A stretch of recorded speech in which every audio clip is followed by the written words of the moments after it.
Halo semuanya, kami dari kelompok 9.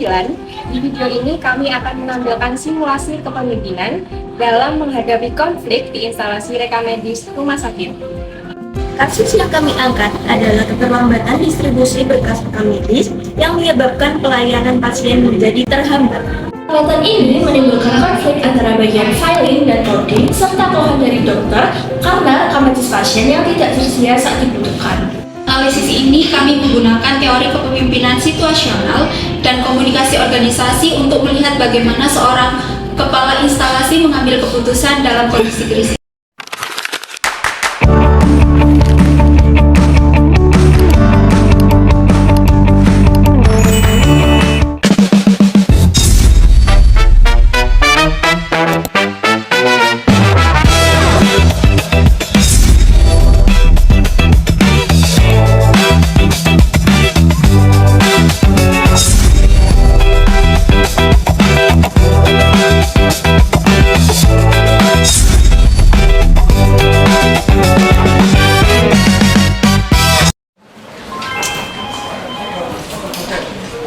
Permisi. Saya ingin menanyakan berkas rekam medis. Pasien atas nama Budi Santoso saya sudah menunggu cukup lama, tetapi berkasnya belum tersedia. Maaf dokter, berkas tersebut masih belum bisa kita distribusikan karena masih ada di bagian coding untuk proses pengkodean. Kami juga mengalami keterlambatan karena banyak rekam medis yang menumpuk dan juga banyak rekam medis yang tidak lengkap dari beberapa ruangan. Jika seperti ini terus, pelayanan pasien bisa terganggu karena rekam medis sangat dibutuhkan dalam proses perawatan. Ya sudah, saya tunggu ya.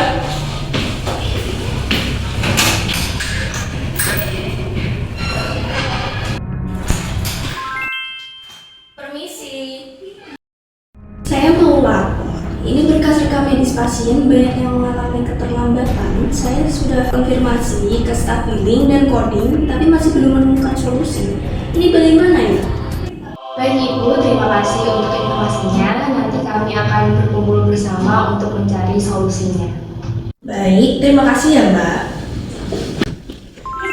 Oke, jadi saya mendapat laporan dari dokter bahwa banyak berkas rekam medis yang mengalami keterlambatan. Visi kita adalah memberikan pelayanan rekam medis yang cepat, tepat, dan mendukung pelayanan pasien. Jadi saya ingin mendengar dari masing-masing kalian apa kendala utama yang kalian alami.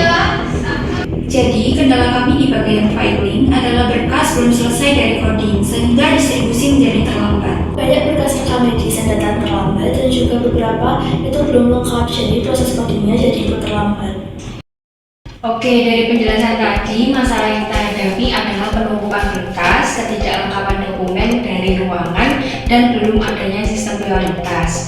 Untuk sementara, kita akan membuat sistem prioritas. Berkas pasien yang masih dirawat atau membutuhkan dokter harus diproses terlebih dahulu. Saya juga meminta pada bagian filing dan coding untuk meningkatkan koordinasi distribusi berkas dapat dilakukan lebih cepat.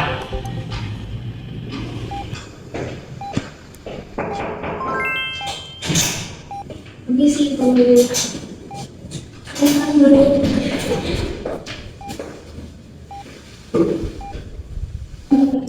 Jadi, berdasarkan diskusi yang telah dilakukan, keputusan yang diambil adalah membuat sistem prioritas berkas rekam medis untuk pasien yang masih dirawat. Selain itu, akan dilakukan peningkatan koordinasi antara bagian filing dan juga coding untuk membuat jadwal distribusi berkas yang lebih terstruktur. Baik, dengan sistem tersebut saya berharap berkas rekam medis pasien dapat tersedia lebih cepat sehingga pelayanan pasien tidak terhambat.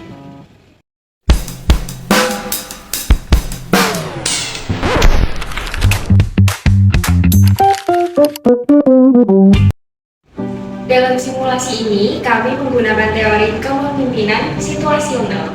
Elemen kepemimpinan yang diterapkan adalah komunikasi dua arah antara pimpinan dan staf.